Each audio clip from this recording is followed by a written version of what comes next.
Greetings, comrades, and welcome to the Eastern Border. Well, the build, again, kept me up all night, but not because of the reasons that you might think, really. It's because, once again, there's a lot of misunderstanding and a lot of misreporting all over the place. As usual, you know. Apparently, Bild have reported that the German armed forces are preparing for a potential hybrid attack by Russia on NATO's eastern flank this February. And if a secret Bundeswehr document, as they claim in their sources, is to be believed, which they refer there, and Bild is a kind of a serious newspaper still, but secret Bundeswehr document, then an escalation is expected as early as February. And the confidential document apparently details how a conflict between Russia and NATO might arise, with events unfolding and all this stuff. The culmination involves deployment of hundreds of thousands of NATO soldiers at the start of the war in the summer of 2025. The Bild story builds a scenario for war that basically focuses on security and avoids specifics regarding the number and movement of NATO troops. The Bundeswehr's Defense Alliance 2023 scenario predicts that Russian mobilization will begin in February 2024, followed by a spring offensive in Ukraine, an attack on Baltic countries. That's where I live, by the way, in Riga, Latvia. Hello there. In July. Cyber attacks and other forms of hybrid warfare are expected. And apparently, tensions could peak in October, with Russia moving troops and missiles to Kaliningrad. And then, I quote here, border conflicts and unrests with numerous casualties are possible in the Suwalki corridor, which is the corridor between the Belarus and Kaliningrad, which is about on the Polish-Lithuanian border, in December 2024. And Bild claims that Russia could repeat its 2014 invasion of Ukraine on NATO territory with Belarusian support. And apparently the scenario ends in 30 days after D-Day, when NATO, including Bundeswehr, deploys forces to the eastern flank. However, they don't know if they would be able to contain Russia, all that stuff. Okay, I was worried, because Zelensky himself also mentioned some security threats, really. But I want to get this through thoroughly, okay? We also have a person called Fabian Hoffmann, who has posted quite a lot on security, and he claims to be an expert, or so I noticed from his tweets. He is a PhD student at the University of Oslo, and his projects are defense policy, missile technology, and nuclear technology. You know, that's what he says on his Twitter. Again, claims to be an expert. I, being PhD student, no thing or two about that. But this is what this guy says. And I'm talking about this now because this was posted to me on Discord. And this kind of flies into everything else. But first of all, don't panic. Don't panic. I'll start with the fact that what Bild says, I give it about 10% chances of happening at this point. Less, even. But I'll get to why. However, what Fabian says is something that you should really take care. And this is going to be a thread of his from Twitter, after which I'll comment it and add some criticisms, and then we'll get to some more interesting news, which are also kind of noted if we are to understand why I think that this is quite unlikely, and why everyone should, again, calm down a bit. And I'll quote Fabian here. Quote, "In this thread, I will explain why we are much closer to war with Russia than most people realize, and why our time window for rearmament is shorter than many believe. In my opinion, we have at best 2-3 years to re-establish deterrence vis-a-vis Russia. Here's why." Well, okay, he gives us 2-3 years. "One common mistake in analyzing the threat posed by Russia is falling into the trap of mirror imaging. This means assuming that Russia views a potential conflict with us in the same way we view a potential conflict with them. Nothing could be further from the truth." Here he is utterly correct, but if you're listening to the show for any amount of time, you know that already. In addition, it's important to be cautious about extrapolating too many lessons from Ukraine and assuming that a war with Russia would unfold in a similar manner, albeit on a larger scale. In reality, a war between NATO and Russia would likely take on a different form altogether. Total NATO air superiority and, just missiles and everything. It's just that, what? confusing, but still going on. I'm just quoting Fabian because again, was posted on Discord, and I looked at other expert opinions on this, and there's going to be quite a lot of so-called experts on Twitter all over the place, and I just think that this guy kind of represents what you probably see there. I won't call it X, by the way. Quote, Russia does not plan for the type of large-scale conventional war with NATO that we are currently seeing in Ukraine and for which we are primarily preparing. Already before taking substantial losses on the Ukrainian battlefield, Russia knew it would be inferior in such a scenario. That is true.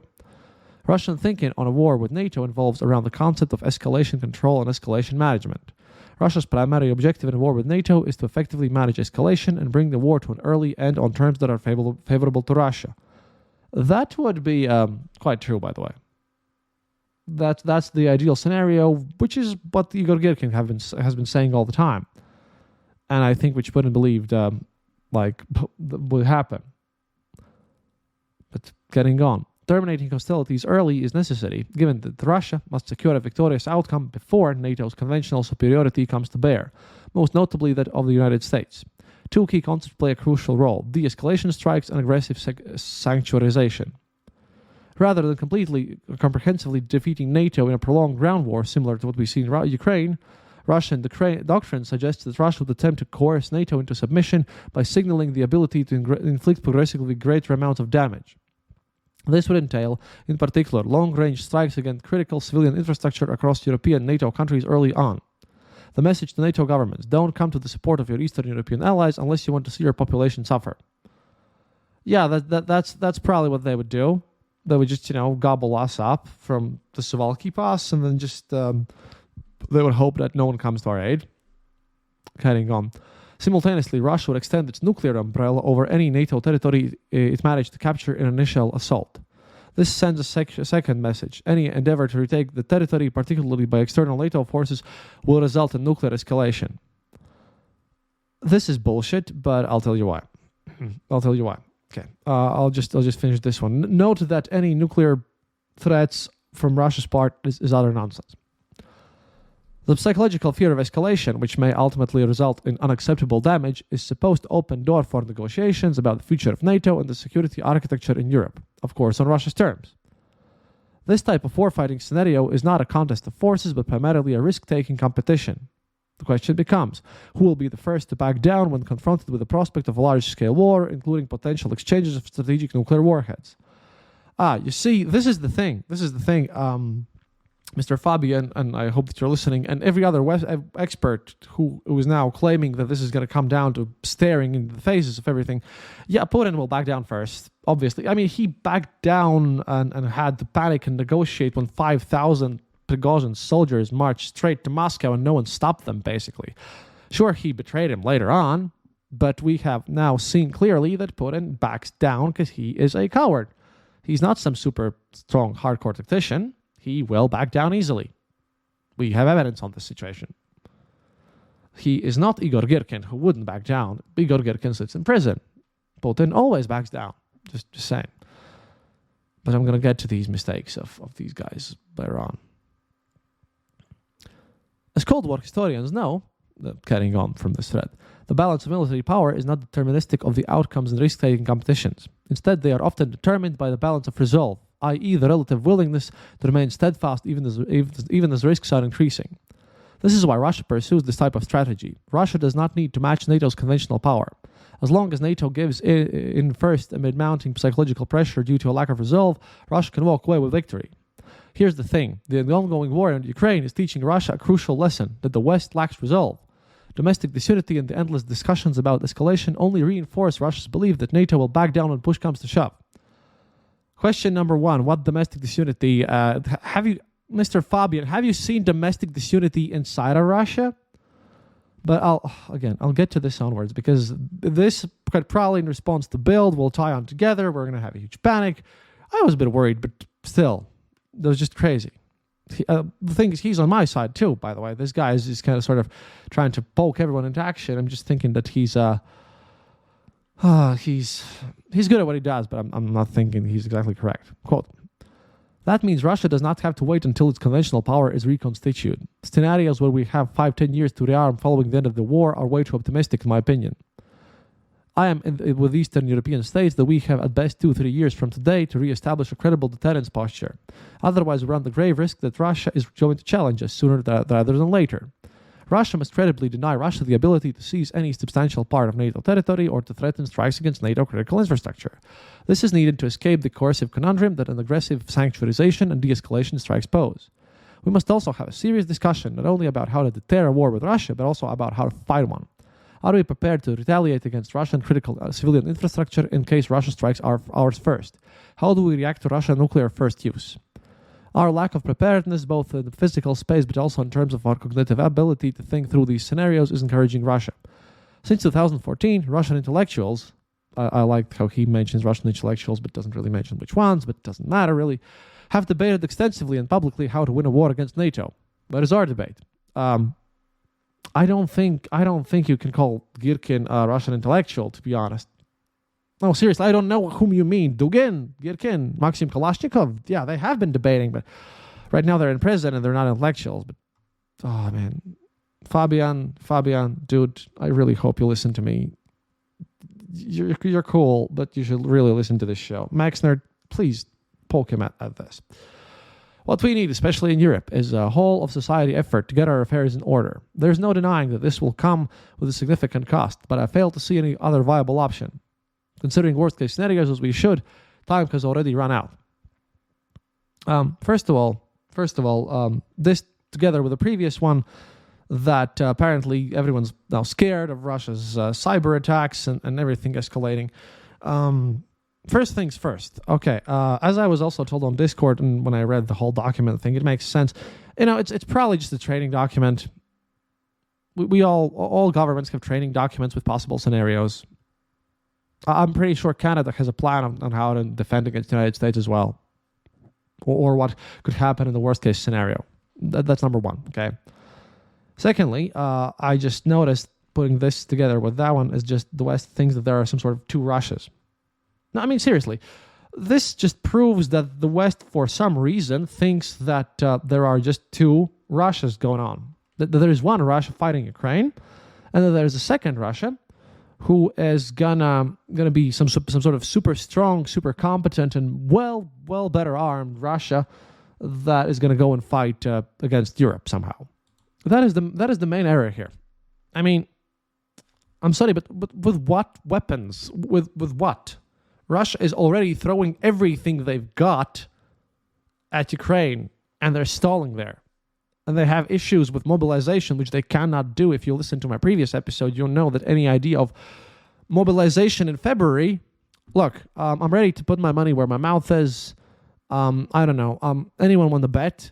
Russia is not going to mobilize anyone, like in a sense of mobilization, in February at all, because there's election time coming, and this is just bizarre. And again, what? They're throwing everything already at Ukrainians. They do not have neither the manpower nor anything else to get into other war with NATO. I mean, Putin is dumb, but his generals, although their corruption rate is apparently 70%, at up to even 85% in some cases, and depending on the governmental structure unit, the governmental organization in Russia, it's still, there are people who do some things there, which is just insane. But now let me just repeat this again. I also was a bit panicky because Zelensky said that the Baltics should be worried about our security. Yes, we are, and there is a massive panic about how we could actually fight if there would be such a need. There's always, at least in the Baltics, the very real attitude towards how we might one day have to face Russia. But again, I don't see what Russia can invade anyone right now. With what? Where are they going to take the tanks from?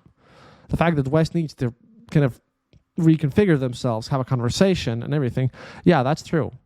But not after the war ends in Ukraine right now, when the war is going on, has to help it.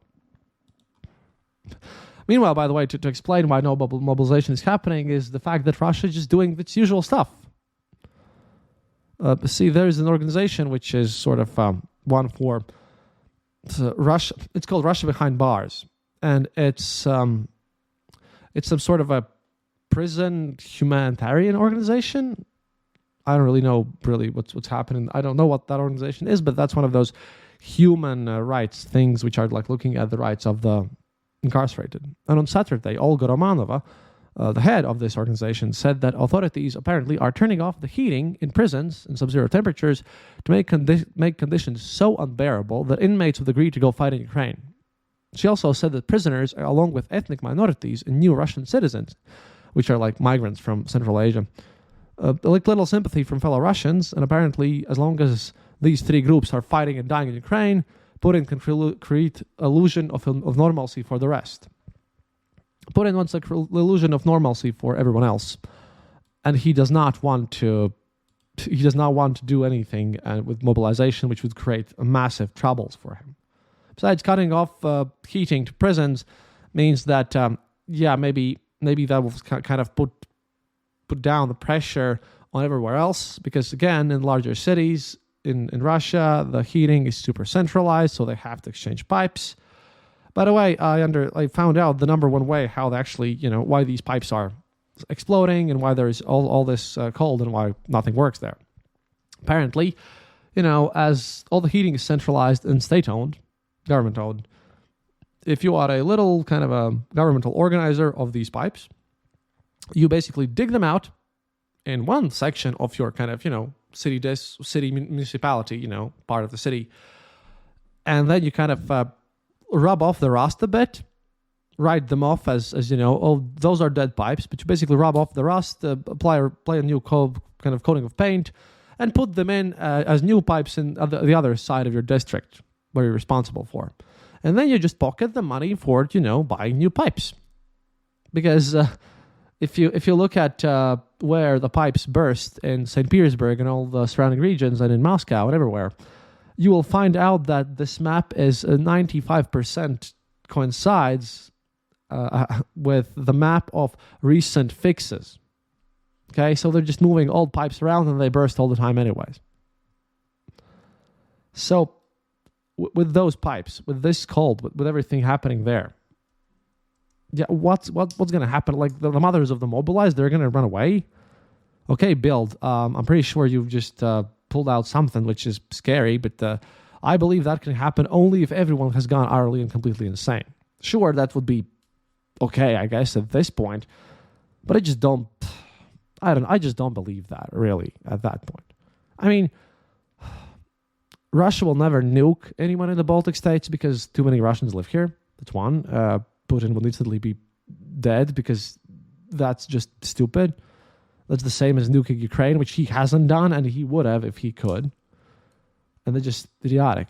Secondly, another thing which is still going on, apparently, for example, more than 20 Finnish companies are supplying Russia with military goods, which is reported by the Finnish news agency Yle, after studying customs documents. According to them, the companies are small-scale logistics and freight forwarding firms owned by individuals with Russian backgrounds. The companies' names have not yet been released, since they don't hold significant economic power and their owners haven't been convicted of crimes. Apparently, we're talking about shipped sensors, diesel engines, fuel pumps, transmissions equipment, all that stuff. So, the companies in question either exported goods directly to Russia or acted as intermediaries. Goods from Finland were sent also through other countries, such as Uzbekistan, also allowing Russia to circumvent sanctions. Okay, so now let's say that Russia attacks the Baltics. Finland is a NATO country right now, okay? And Finland would also be at war with Russia, and unlike United States, they're there. And I don't think that any attack on the Baltics would happen without poking the Finnish as well. But with what? With stuff that they now need from these Finnish companies? The fact that they're like literally removing their own like anti-air defenses from Finnish border and everywhere, and just we have seen that their material is moving away. If they were planning for anything, they'd be moving like stuff towards the borders where they would want to attack. Because seriously, this is the thing. This is why the attack on Ukraine was so predictable. They had a large-scale training with massive amounts of troops on the Ukrainian border very shortly before the attack began. Cyber warfare, that we're used to. I'm suffering through a lot of, weird cyber attacks myself often, and this stuff happens. But until I see a whole concentration of forces somewhere nearby Suwalki Pass, which we would know because, NATO has a much better infrastructure of satellites there than Russia has, no. Or unless something goes completely insane. I don't know, Zhirinovsky might win the election somehow, and then just basically he's going to go crazy. He's just going to be stupid if someone is as dumb as to actually start a massive conflict with NATO, then at that point everything's just going to be extremely stupid. Meanwhile, by the way, to explain the internal situation inside of Russia, why this whole thing would be completely unpopular, quote, residents of Russia's Republic of Bashkortostan, which is, by the way, one of those republics where Bashkirs live, where Russians are an ethnic minority, which are very much unsatisfied, so to speak, with the direct rule from Moscow.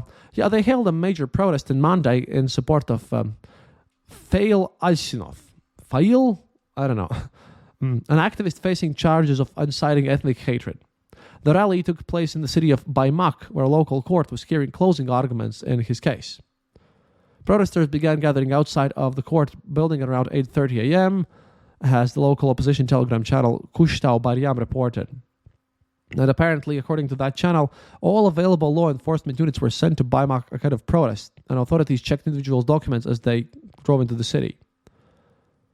Apparently, we can see that there's more than 1,000 people, from 1,000 to 5,000 people going on there, depending on your sources, when they're in protest. This was the largest since the full-scale war in Ukraine. This has been insane. This is just crazy. In speech to protesters, an unnamed activist called for Bashkortostan to be put under external rule, by the way, and for the republic's governor to be dismissed. And they just want to basically send away their governor, because apparently, he is against the fact that people of Bashkortostan, the Bashkir people, have been sent disproportionately to die, and that they're just, everything is utterly, completely corrupt over there. So many people are coming out, and that's because these mothers, wives of the mobilized, are coming also out, and they're not getting arrested, and again, this is escalating. So everyone should just calm down. Just really. Unless, if Cyber Zhirinovsky wins this somehow, which he will not, which I can promise you, Cyber Zhirinovsky is not going to win anything. But unless he wins something really huge and some crazy madness happens, we're all not going to die here. It's just that there's more panic, and I think this whole panic situation, that's the thing that helps Putin. It put me off even for a bit, but you should not, at any rate, allow Putin and Russian kind of documents, which might as well be like PSYOPs or something, dictate what you do. Panic is the worst scenario either way. And like I said, if a war starts and nukes are being dropped, then, nothing you can do anyways. But that's not going to happen. At all. Because this is just someone taking war exercises and not understanding what they're doing, and more people who are experts. And this guy, he wasn't the only one. There's a lot of people out there just misunderstanding the fact that there are no two Russias. There's just one Russian that's fighting in Ukraine right now, and it's probably not going to come after us anyways. Well, at least not if Ukraine wins, which is what we should be focusing on right now, helping out. So I hope that you help Ukraine as much as you can and that you donate. So yeah, до свидания, товарищи. And I hope that this explained the situation to you a bit better. Haven't slept, had to do a lot of things because, again, oh boy, I just feel how a new panic attack for everyone is going to start next day. It's going to be horrific. But yeah. Then again, who knows? But if I approach this from everything that I see, that I know, and that how it looks like, And that also analysts who are Russians but in opposition, the Ukrainians, are saying, nah, I don't think so, really. So you can sleep safely, help Ukraine win, and then everything's going to be fine. And if you like the show, then please consider supporting me on patreon.com/theeasternborder or clicking the donate button on theeasternborder.lv, where you also can, listen to the episodes without ads and all that stuff. Working still on that store. I have to get all my artwork together. And again, thank you for supporting the show.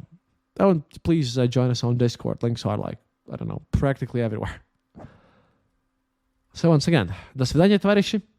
And remember, happiness is mandatory.